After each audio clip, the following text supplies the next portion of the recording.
guys, welcome to all of you on our YouTube channel Total Maths 365। तो guys आज हम इस channel पर क्लास 10th का मैथमेटिक्स स्टार्ट करने जा रहे हैं, जिसके अंदर हम पढ़ेंगे NCERT की बुक भाई।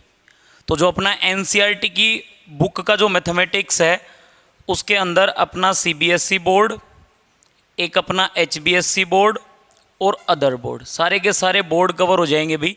अगर आप किसी भी बोर्ड से 10th क्लास के लिए अगर आप एग्ज़ाम देने वाले हो या फिर अभी आप 10th क्लास में हो, तो देखो गाइज इसके अंदर हमारा जो पहला टॉपिक रहेगा वो रहेगा पोलिनोमियल, जो कि NCERT के अकॉर्डिंग सेकंड चैप्टर है भी अपना 10th क्लास के अंदर।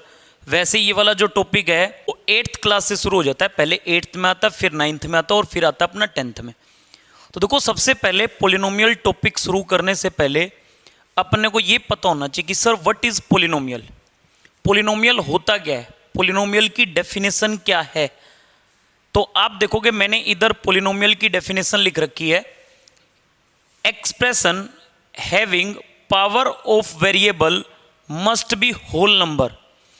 तो कहने का मतलब एक ऐसा एक्सप्रेशन जिसके अंदर पावर ऑफ जो वेरिएबल है वो क्या होनी चाहिए, अपनी होल नंबर होनी चाहिए, या फिर वेरिएबल की जो पावर है ना ही तो अपनी नेगेटिव हो और ना ही फ्रैक्शन में हो। फ्रैक्शन का मीन्स जैसे 2.5, 0.25 या 0.5, या फिर आप देसी भाषा में बोलते हो 2.5, 3.5 या फिर 3.25।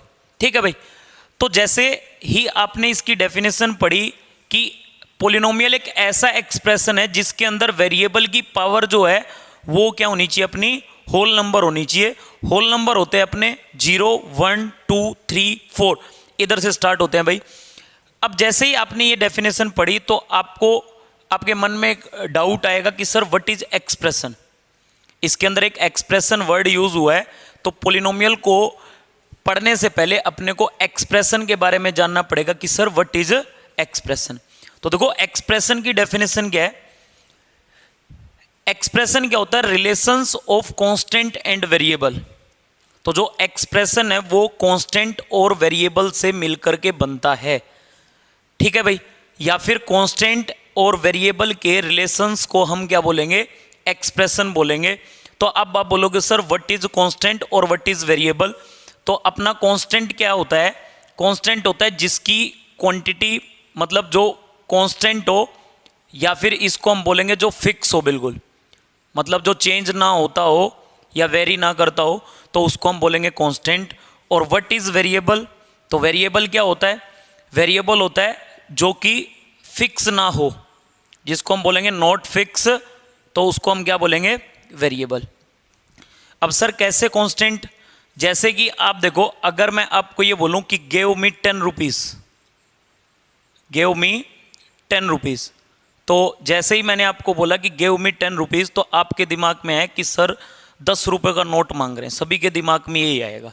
ठीक है भाई, तो आप मेरे को 10 रुपये का सिक्का निकाल करके दे दोगे, या फिर मैंने बोला आपको गेव मी 5 रुपीज़, तो आप मेरे को 5 रुपये का नोट निकाल करके दे दोगे। जैसे ही मैं ये वर्डिंग बोल रहा हूँ 10 रुपीज़, 5 रुपीज़, 15 रुपीज़, 16 रुपीज़, तो आपके माइंड में एक ही पिक्चर छप रही है।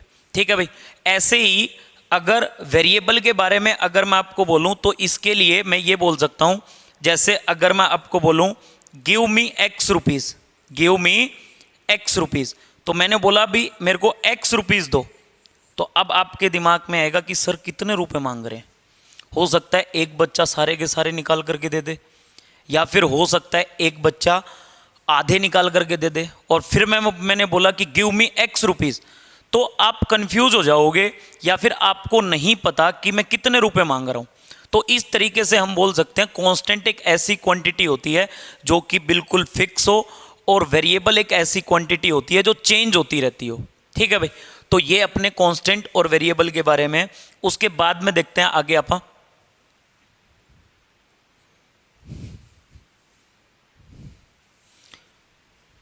उसके बाद में देखो भाई एक्सप्रेशन अपना बनता कैसे है। जैसे जितने भी अपने कांस्टेंट है, कांस्टेंट के बारे में अपने क्या बोला था, जो कि क्वांटिटी अपनी फिक्स हो और वेरिएबल क्या बोला था अपन ने, जो अपना नॉट फिक्स हो।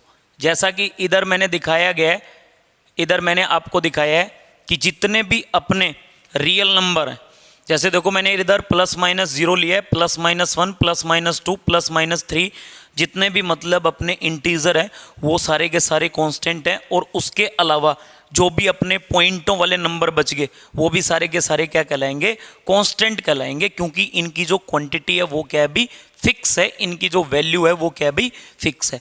ऐसे ही अगर वेरिएबल में अगर आप देखोगे, नॉर्मली हम बहुत जगह यूज करते हैं वेरिएबल, यूज करते हैं हम ABCDEF या फिर XYZ तक, या फिर मैं बोल सकता हूँ इंग्लिश के जितने भी अल्फ़ाबेट हैं, इंग्लिश के जितने भी अल्फ़ाबेट हैं वो सारे के सारे क्या कहलाएंगे, वेरिएबल कहलाएंगे। ठीक है।